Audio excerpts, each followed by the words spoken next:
Hey guys, happy Monday. I'm back to read chapter 15 in Lincoln's Grave Robbers, and this chapter is titled Back to the Hub. On November 10th, Patrick Tyrrell picked up the morning newspapers and sat down to read. It was 3 days since the election and both candidates were claiming victory. Based on the states he'd won, Tilden had a total of 184 electoral votes. Hayes had 166. Results in 3 states, Florida, South Carolina, and Louisiana, were still too close to call.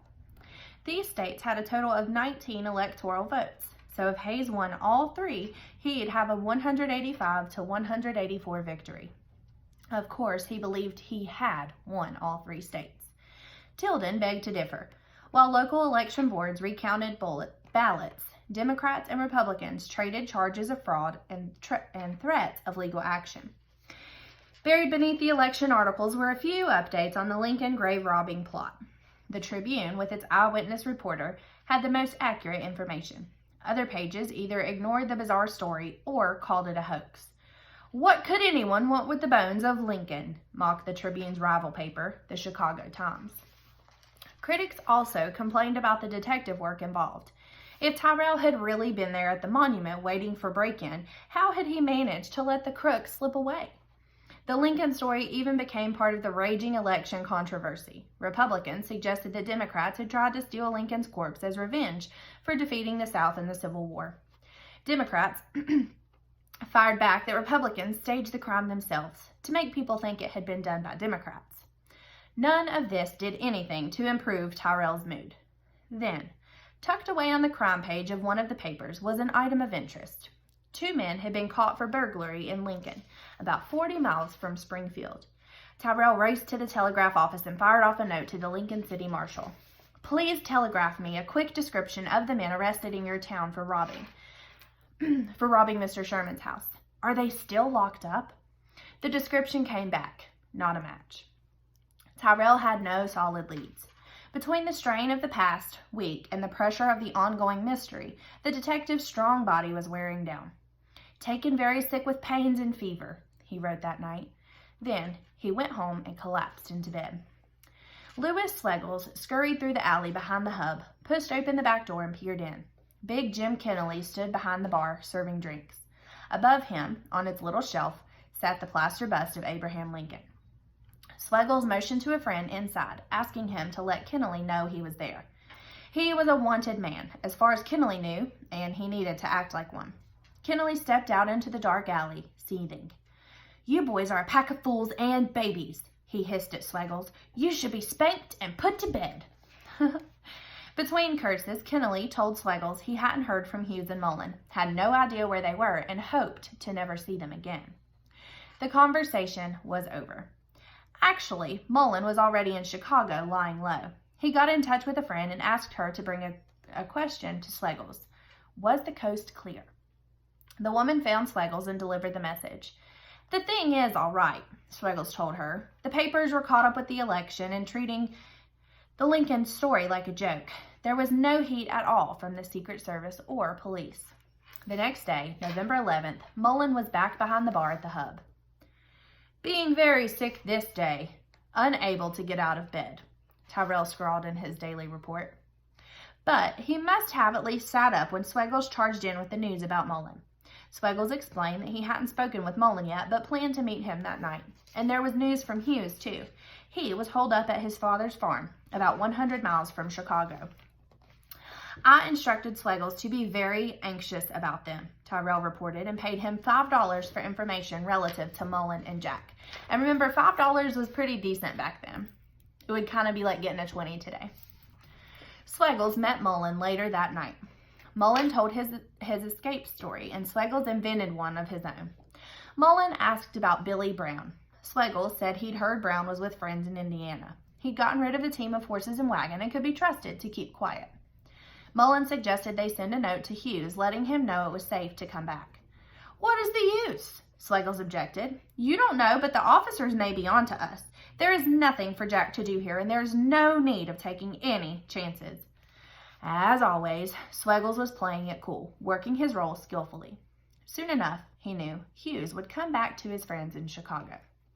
Lanterns lit the floor and walls near the center of the labyrinth beneath the Lincoln Monument in Springfield.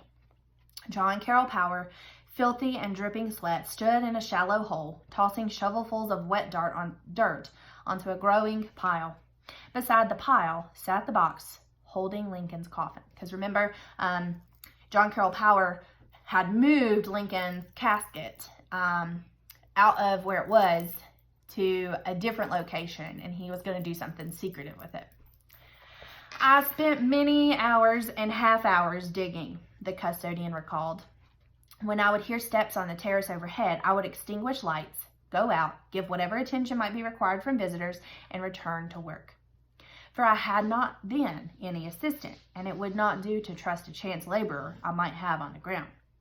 To tourists, everything at the monument appeared normal. They looked through the doors of the catacomb, and there was Lincoln's marble sarcophagus, intact and undamaged.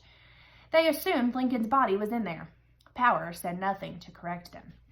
When the visitors left, Power went back to work on his secret hole. Then it started raining, and water dripped through the stone terrace and into the labyrinth. Slowly, the hole filled with water. Power knew it could not be used. He piled a layer of lumber over Lincoln's box to hide it. I regarded this as only a temporary disposal of the matter, he said, and fully expected to have further orders with reference to it in a short time. No further orders came. While it rained in Springfield, wet snow fell in Chicago. Sick in bed all day, Tyrrell reported to Washington on November 12th, but progress was being made. Swegle's seen Mullen last night. He is solid with Mullen. Jack Hughes is down at his father's. We shall work now to get them together, then arrest them soon as possible. The next day's report to Chief Brooks was very short. Louis Swegles did not call today, expected him all day. Tyrrell wrote from bed. He is waiting for the arrival of Jack Hughes. The wait continued. My man Swegles has not appeared this day, wrote Tyrrell on the 14th. I cannot get out of yet, being very sick. November 15th. I cannot leave the house yet, and no news from Swegles. He's pretty sick. November 16th. 9 days after the break-in, Tyrrell was done waiting. Louis Swegles did not report this day to me, he noted.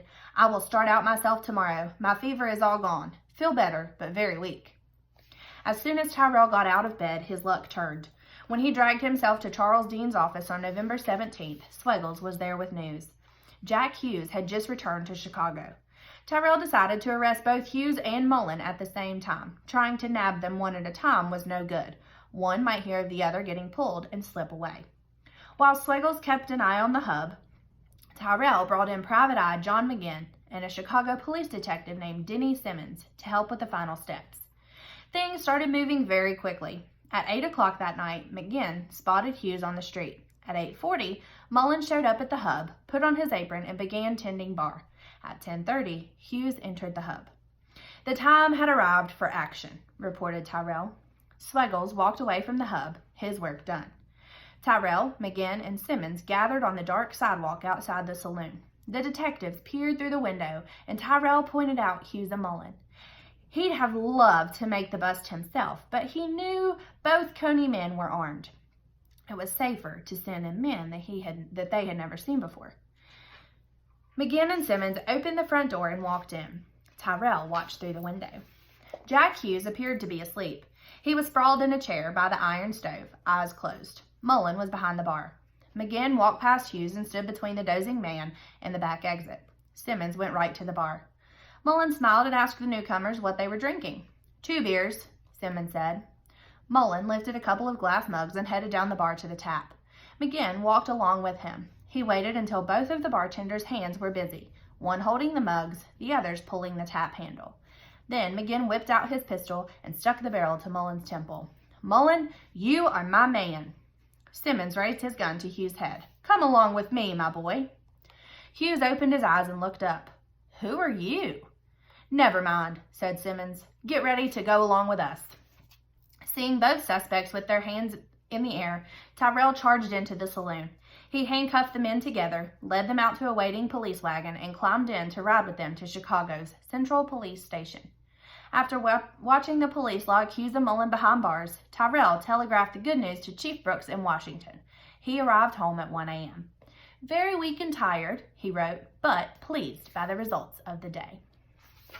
All right, and tomorrow will be chapter 16, gathering evidence. So Tyrell finally got his men, at least he thinks so, and they are behind bars as of right now.